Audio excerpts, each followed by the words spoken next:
To stay updated, subscribe to TJA Academy.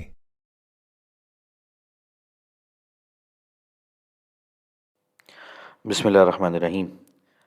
आज हम देखने जा रहे हैं पेयर्ड सैंपल टी टेस्ट। इससे पहले हमने पैरामेट्रिक नॉन पैरामेट्रिक फैमिली से स्टार्ट किया, फिर टी टेस्ट फैमिली को पूरा डिस्कस किया, फिर हमने वन सैंपल टी टेस्ट को डिस्कस किया। तो उसके बाद आज हमारे पास जो टॉपिक है वो है paired sample t test which is two tailed. अभी हम टू टेल्ड के केस को डिस्कस करेंगे इसमें। Paired sample t test, paired sample t test also known as dependent t-test, paired t-test or repeated measure of t-test. What is paired sample t-test? It is a statistical procedure used to determine whether the mean difference between two sets of observation is zero. In a paired sample t-test, each subject or entity is measured twice, resulting in pairs before and after observation. यहाँ ये बात कहने की कोशिश कर रहा है कि यहाँ पेयर सैंपल टी टेस्ट किसी एक सैंपल पे अप्लाई करते हैं और अल्टीमेट रिजल्ट क्या होता है कि उस सैंपल के डेटा को किसी चीज़ के बिफोर और उन्हीं सैंपल से किसी चीज़ के आफ्टर से देखा जाता है। फॉर एग्ज़ाम्पल, मैं 10 लोगों को लूँ और वो किसी कॉर्पोरेट ट्रेनिंग के लिए जा रहे हों, तो मैं ट्रेनिंग पे जाने से पहले उन्हीं 10 लोगों का स्कोर लूँ कि इनकी इन्फॉर्मेशन नॉलेज कितनी है, और ट्रेनिंग के बाद उन्हीं 10 लोगों का स्कोर लूँ कि आफ्टर ट्रेनिंग कितनी। तभी तो यहाँ पर लिखा हुआ है ना, in a paired sample t test each subject और entity is measured twice, before और आफ्टर। ये जो एक ही सैंपल को 2 दफ़ा चेक किया जा रहा है किसी डिफरेंस की वजह से, टाइम डिफरेंस की वजह से, ट्रेनिंग होने ना होने की वजह से, तो ये जो किसी भी चीज़ का बिफोर और आफ्टर हम चेक करते हैं, ये हम चेक करेंगे पेयर सैंपल टी टेस्ट में। इसका मतलब ये हुआ यहाँ पर एक ही सैंपल होगा, उसी को बिफोर चेक किया जा रहा होगा, उसी को आफ्टर चेक किया जा रहा होगा। आगे जाके इंशाल्लाह इसको देखते हैं तो मज़ीद क्लैरिटी आती है। देखें अब 2 जगह ट्वाइस में क्या क्या चीज़ें शामिल हैं। Statistical difference between two time points. For example, एक चीज़ कुछ लोगों से जनवरी में सर्वे किया, उन्हीं लोगों से मार्च में सर्वे किया, उन्हीं लोगों से मार्च में सर्वे किया, सैंपल सेम होगा, बस एक जनवरी में होगा एक मार्च में होगा, 2 पॉइंट ऑफ टाइम पे लिया। तो अगर इनके किसी एवरेज को कंपेयर किया जा रहा होगा, क्योंकि हमें पता है टी टेस्ट एवरेज को ही कंपेयर करता है, तो इनके किसी एवरेज को कंपेयर किया जा रहा होगा, तो ऑब्वियसली हम यहाँ पर पेयर टी टेस्ट इस्तेमाल करेंगे, क्योंकि जनवरी में भी वही सैंपल है, मार्च में भी वही सैंपल है। Statistical difference between two conditions. For example, मैंने कुछ स्टूडेंट्स को कहा कि कुछ एग्ज़ाम दें, फिर एक सप्लीमेंट उनको प्रोवाइड किया गया 2 महीने तक, फिर एग्ज़ाम दें, तो 2 डिफरेंट कंडीशंस हो गई, बिफोर सप्लीमेंट और आफ्टर सप्लीमेंट। फिर कह रहा है statistical difference between two measurement. एक ही चीज़ को 2 फार्मूले से मेजर किया गया या 2 अंदाज से मेजर किया गया, तो चीज़ तो एक ही आपने मेजर की है, एक रूल 1 से एक रूल 2 से। अब उनके एवरेज स्कोर को कंपेयर किया जाएगा, वो भी बिफोर एंड आफ्टर का केस बनेगा, यानी 2 डिफरेंट कंडीशंस पे, लेकिन सेम चीज़ मेजर होनी चाहिए, बिफोर भी और आफ्टर भी। ये भी पेयर टी टेस्ट का केस बनेगा। और फिर statistical difference between a match pair.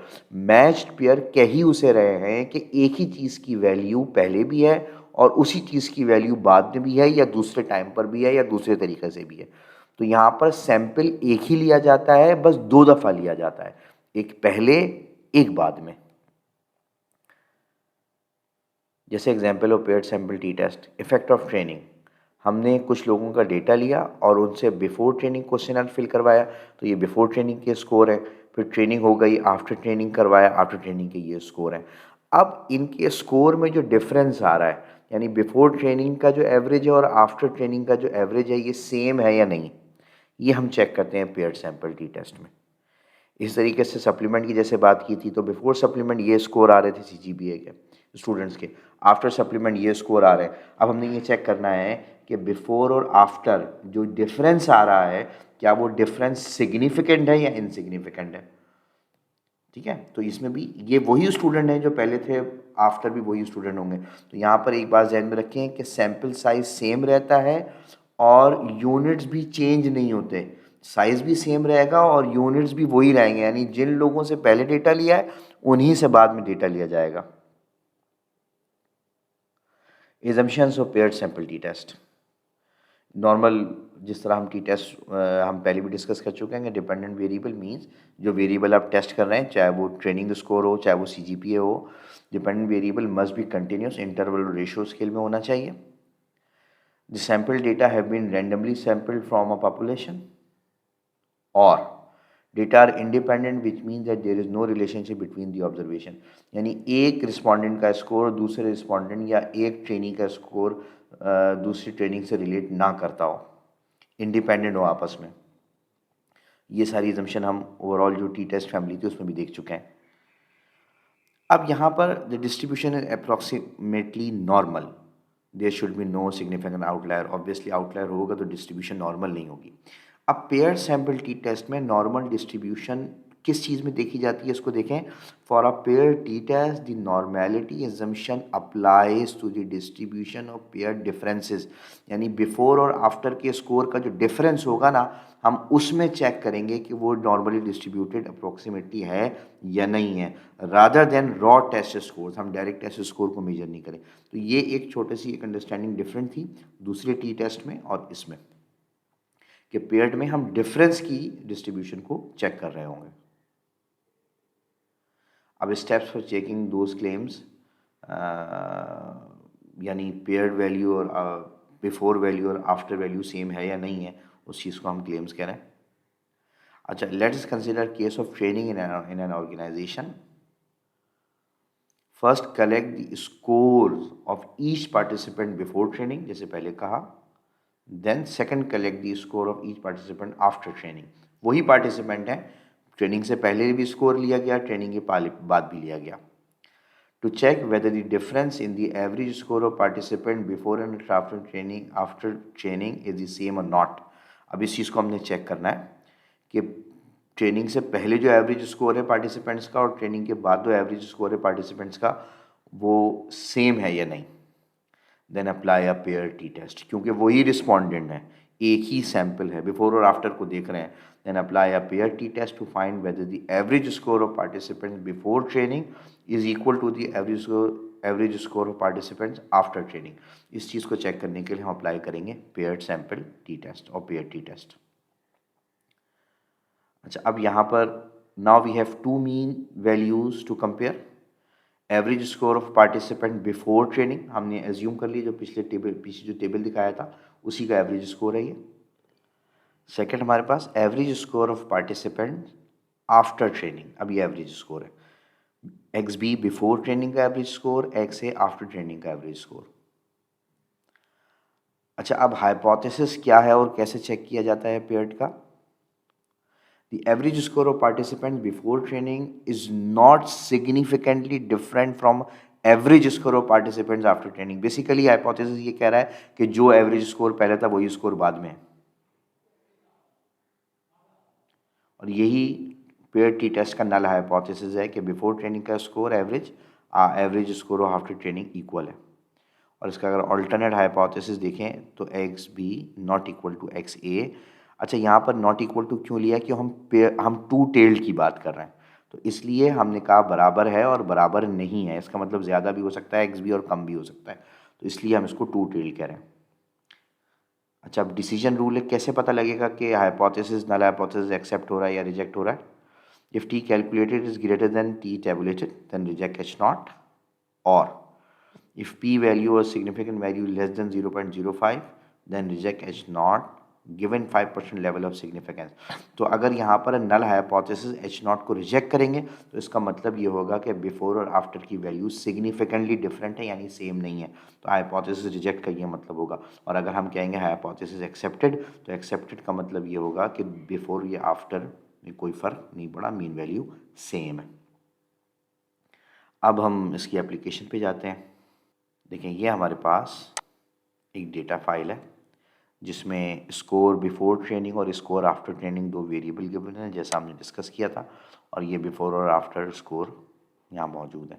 अब हम क्योंकि हमने इनके एवरेज स्कोर को कंपेयर करना है तो हम अप्लाई करेंगे pair sample t test. Pair sample t test के लिए हम जाएंगे analyze compare means pair sample t test. जब यहाँ पर हम जाएंगे तो देखें यहाँ पर एक वेरिएबल लिखा हुआ है वेरिएबल 1 वेरिएबल 2, तो यहाँ पर जो बिफ़ोर है उसको पहले सेलेक्ट कर लें, आफ्टर को बाद में सेलेक्ट कर लें, ये वाइस वर्सा भी हो सकता है, ठीक है। लेकिन उससे क्या चेंजेस आती हैं वो भी हम आगे डिस्कस करते हैं। और आपने यहाँ पर कर देना है ओके। जैसे ही आपने उसको ओके किया, ये आपके पास रिजल्ट आ गया। तो पहला जो टेबल है वो आपको ये बता रहा है कि बिफोर ट्रेनिंग एवरेज स्कोर ये है, आफ्टर ट्रेनिंग एवरेज स्कोर ये है, नंबर ऑफ सेशन ये है, और ये दोनों चीज़ें ऐसी हैं। जो असल रिजल्ट है पेयर टी टेस्ट का वो ये लास्ट थर्ड टेबल है। अब यहाँ पर आप देखें जो इंपॉर्टेंट चीज़ है वो आखिर में आपको पता है कि हम टी स्टैटिस्टिक्स को चेक करते हैं और सिग्निफिकेंट वैल्यू को चेक करते हैं। चाहे टी स्टैट से देखें या सिग्निफिकेंट वैल्यू से देखें, आंसर हमारा सेम आएगा। तो सिग्निफिकेंट वैल्यू यहाँ पर है 000 विच इज़ लेस देन 0.05। और अभी हम देख चुके हैं कि अगर सिग्निफिकेंट वैल्यू कम होगी तो इसका मतलब है एच नॉट रिजेक्ट हो जाएगा। एच नॉट रिजेक्ट होने का मतलब है बिफोर और आफ्टर की जो वैल्यूज़ हैं वो स्टैटिस्टिकली डिफरेंट है, यानी स्टैटिस्टिकली और सिग्निफिकेंट फ़र्क पड़ा है ट्रेनिंग का, क्योंकि बिफोर ट्रेनिंग और आफ्टर ट्रेनिंग स्कोर में फ़र्क आया, सिग्निफिकेंट डिफरेंस आया। अच्छा, अब ये सिग्निफिकेंट डिफरेंस उल्टा भी हो सकता है। फॉर एग्जांपल ऐसा भी हो सकता है कि बिफोर ट्रेनिंग जो इन्फॉर्मेशन थी आफ्टर ट्रेनिंग इतना ख़राब लेक्चर हुआ कि उसके बाद वो स्कोर और गिर गया, तो ये रिवर्स में भी जा सकता है। तो ये कैसे पहचान होगी ये भी आपको अभी बताते हैं। तो बहरहाल डिफरेंस सिग्निफिकेंट है, यानी ट्रेनिंग का फ़र्क पड़ा है। अब पॉजिटिव डायरेक्शन में पड़ा है, नेगेटिव डायरेक्शन में पड़ा है, स्कोर में इजाफा हुआ है, कमी हुआ है, वो हमें कैसे पता लगेगा वो देखें। यहाँ पे देखें टी का एक साइन मौजूद है, याद रखिए कि टी का अपना कोई साइन नहीं है, टी का यहाँ पर वही साइन होगा जो इस यहाँ पर मीन डिफरेंस का आ रहा है। अब मीन डिफरेंस क्या कह रहा है, -29। अब ये माइनस में क्यों है देखें, इसने पहले रखा है बिफोर का स्कोर, फिर माइनस किया है आफ्टर का स्कोर। तो बिफोर पहले और आफ्टर बाद में, माइनस का साइन ये बता रहा है कि आफ्टर की वैल्यू ज़्यादा है, आफ्टर की वैल्यू ज़्यादा है। इस केस में माइनस का साइन ये बता रहा है आफ्टर की वैल्यू ज़्यादा है, इसका मतलब है ट्रेनिंग के बाद के स्कोर में क्या हो गया, इजाफा हो गया। और बाद का स्कोर में इजाफा कैसा हुआ है, सिग्निफिकेंट इजाफा, यानी ये जो ट्रेनर आया था इसने इन्फॉर्मेशन में, नॉलेज में, स्किल्स में पार्टिसिपेंट की पहले से सिग्निफिकेंटली इजाफा किया, तभी तो इनका स्कोर ज़्यादा आया। तो इसका नतीजा ये निकल सकता है कि आप उस ट्रेनर को नेक्स्ट टाइम भी इन्वाइट कर सकते हैं। तो ये तो था सिग्निफिकेंट रिजल्ट। अच्छा, यहाँ पर कॉन्फिडेंस इंटरवैल्यू वाली पहचान जो हमने लास्ट लेक्चर में वन सैम्पल टी टेस्ट में देख चुके हैं, दोनों का साइन देखें सेम है, नेगेटिव नेगेटिव या पॉजिटिव पॉजिटिव जो भी होगा, साइन सेम होगा तो इसका मतलब भी यही होगा कि आंसर कैसा है, सिग्निफिकेंट है। अब ये माइनस साइन को एक छोटी सी चीज़ आपको और बता देते हैं कि माइनस साइन जैसे ख़त्म हो जाए कैसे होगा ये देखें। कोई ज़रूरी नहीं है, सिर्फ अंडरस्टैंडिंग के लिए बात कर रहे हैं।